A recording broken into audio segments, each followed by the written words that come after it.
How to perform Umrah.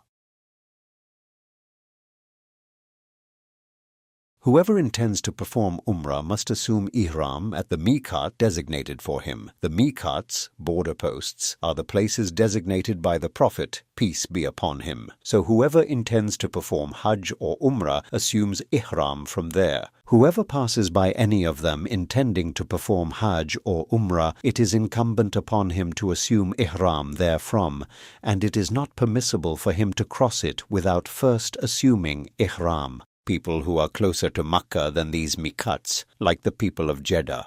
Their miqat is their location. They should assume Ihram from there for Hajj and Umrah. As for the people of Makkah, they assume Ihram for Hajj from their homes in Makkah. As for Umrah, they go outside the sacred precincts, the Haram boundaries, and assume Ihram from there, such as At Tanim and similar places. If one is traveling by air, he should assume Ihram when he comes into alignment with the miqat. He should get prepared and put on the clothing of Ihram before coming in alignment with the miqat. When he comes in parallel to the miqat, he should intend Ihram immediately. He may take precaution and recite the Talbiyah, a specific proclamation, before aligning with the miqat, for fear of missing the place where the Talbiyah starts due to the speed of the airplane. It is not permissible for him to delay it until he lands at the airport.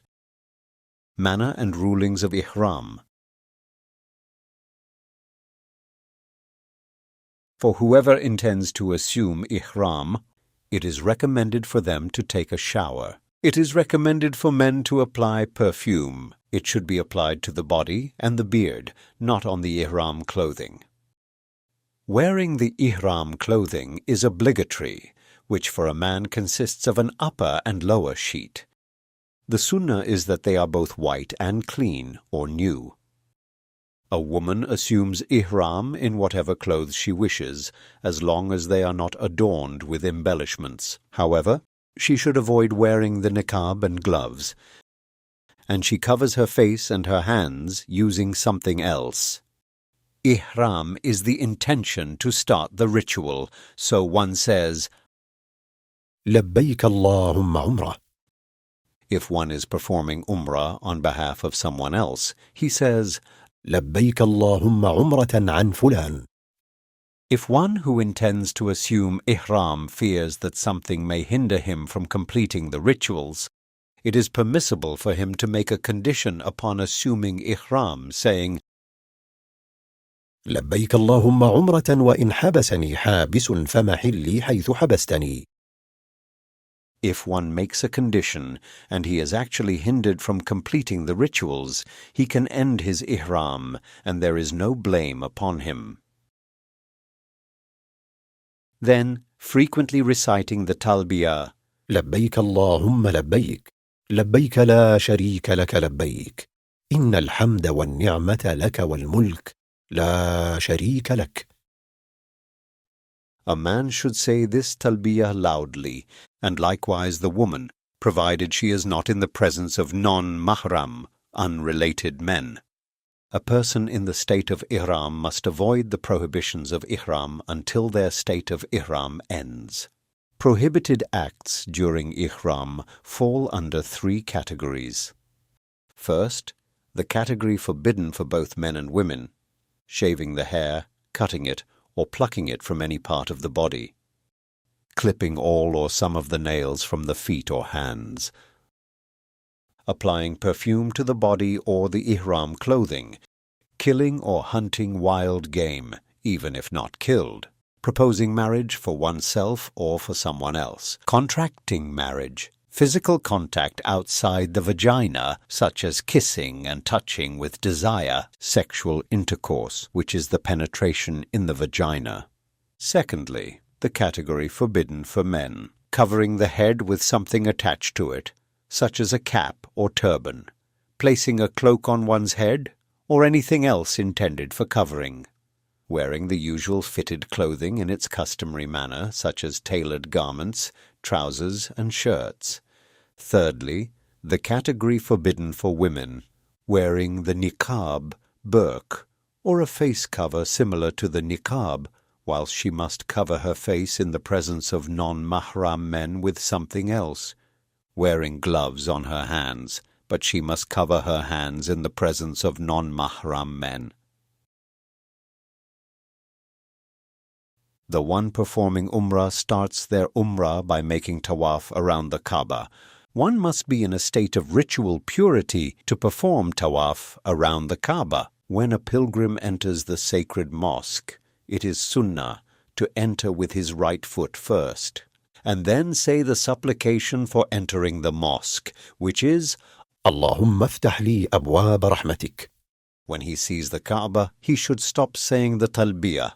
When he intends to begin the tawaf, it is sunnah to perform idtiba, which is to place the middle of his garment under his right armpit and its two ends over his left shoulder. When he finishes tawaf, he puts back his garment and covers his shoulders, as idtiba is only to be observed during tawaf. The tawaf begins from the black stone. It is recommended to approach the black stone with the right hand and kiss it, but if he can't kiss it, he should touch it with his hand and then kiss his hand. If that is not possible, he should touch it with something he has, such as a stick or a similar object, and then kiss it. If this is not possible, he may face the stone and point to it with his hand without kissing his hand. It is preferable not to push against people, hurting them, and one may also get hurt. It is recommended to say upon touching the stone or pointing at it, Allahu Akbar. Then he should go towards the right and ensure the Kaaba is on his left side. When he reaches the Yemeni corner, he should touch it without kissing it. If it is not feasible, he should not push in order to do it, nor should he point to it. He should say between the Yemeni corner and the black stone, ربنا آتنا في الدنيا حسنة وفي الآخرة حسنة وقنا عذاب النار. Each time he passes by the black stone, he may point at it with his hand and say, Allahu Akbar. During the rest of his tawaf, he can say whatever dhikr he wishes, supplication, or recitation of the Qur'an. It is sunnah to perform ramal only in the first 3 rounds, if he can do so, by walking at a brisk pace with short steps. In the remaining 4 rounds, there is no brisk walking. After completing tawaf, it is recommended to offer 2 rak'ahs behind the station of Ibrahim, if possible. Otherwise, he performs them anywhere in the mosque. In the first rak'ah, after Surat al-Fatiha, he recites, قل يا أيها الكافرون. Whilst in the second rak'ah, after Surat al-Fatiha, he recites, قل هو الله أحد. The manner of sa'i. When he finishes tawaf and its 2 rak'ahs, he goes out to the area of performing sa'i. When he approaches Mount Safa, he recites, إن الصفا والمروة من شعائر الله. Then he says, أبدأ بما بدأ الله به. Then it is recommended to face the Qibla, the Kaaba, and say, لا إله إلا الله وحده لا شريك له له الملك وله الحمد وهو على كل شيء قدير لا إله إلا الله وحده أنجز وعده ونصر عبده وهزم الأحزاب وحده. He repeats this 3 times and supplicates to Allah in between. Then he descends from Safa to Marwa, walking. When reaching the green banner, the men only then walk severely fast. When reaching the second green banner, he walks normally. When he reaches Marwa, it is prescribed for him to do what he did on Safa, including saying the takbir, supplicating, reciting, and facing the Kaaba. Then he descends from Marwa to Safa, walking. When reaching the green banner, he walks severely fast. When he reaches the second green banner, then he walks normally. Thus he continues until he completes 7 rounds. Going from Safa to Marwa is 1 round, and returning from Marwa to Safa is another round. One begins at Safa and ends at Marwa. During sa'i, he can say whatever dhikr he wishes, supplication, or recitation of the Qur'an. The manner of shaving or shortening the hair. When the one performing Umrah completes his tawaf and sa'i, a man must shave his head or shorten his hair. It is obligatory that the shaving or shortening of the hair encompasses the entire head. A woman should shorten the ends of her hair by a fingertip length.